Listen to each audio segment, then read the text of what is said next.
Interviews with key figures could begin as early as this week in the impeachment inquiry into President Trump. And tonight, House Intelligence Committee Chairman Adam Schiff says a tentative agreement has been reached for the whistleblower at the center of the inquiry to testify. And KCAL 9's Jeff Nguyen joins us with the very latest developments. Good evening, Jeff. Good evening to you. And it is a House divided tonight as allies and opponents of the president trade blows over the impeachment inquiry. This as key players in this process took to the airwaves this Sunday, and three of the biggest names are from California.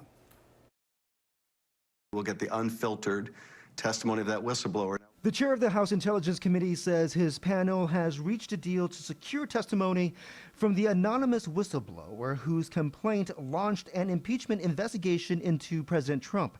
Adam Schiff, who represents Burbank, says he wants to assure the identity of the whistleblower to remain protected. All that needs to be done at this point is to make sure that the attorneys that represent the whistleblower get the clearances that they need to be able to accompany the whistleblower to testimony. This evening, House Speaker Nancy Pelosi and House Minority Leader Kevin McCarthy, both from California, spoke to Scott Pelley on 60 Minutes about the July 25th phone call that alleges Mr. Trump pressured Ukraine's president to investigate a political rival, Joe Biden, and his son Hunter. Your Republican colleagues say, well, the call is the call, but there's nothing here that rises to the level of high crimes and misdemeanors. Well, they're wrong.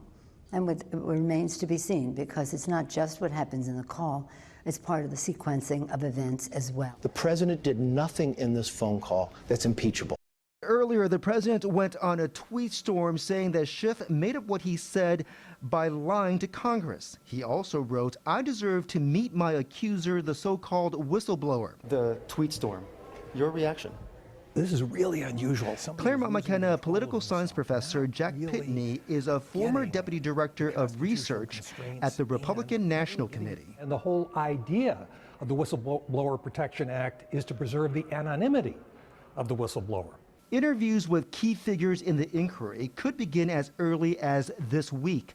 Republican Senator Lindsey Graham appeared on CBS's Face the Nation to dismiss the whistleblower's complaint. I think this whole thing is a sham. Some Democrats also want to hear from the president's personal attorney, Rudy Giuliani, whose name appears multiple times in the complaint. He told ABC's This Week he would testify if Trump asked him to do so. I wouldn't cooperate with Adam Schiff. I think Adam Schiff should be removed. In another tweet, the president wrote, "I want to meet not only my accuser, who presented second and third-hand information, but also the person who illegally gave this information." I think he's indifferent to the spirit of the law, and he quite possibly doesn't understand the letter of the law either.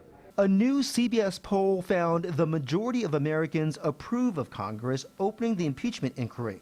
But Americans are divided over whether the president deserves to be impeached over Ukraine, with a majority of Republicans backing Mr. Trump.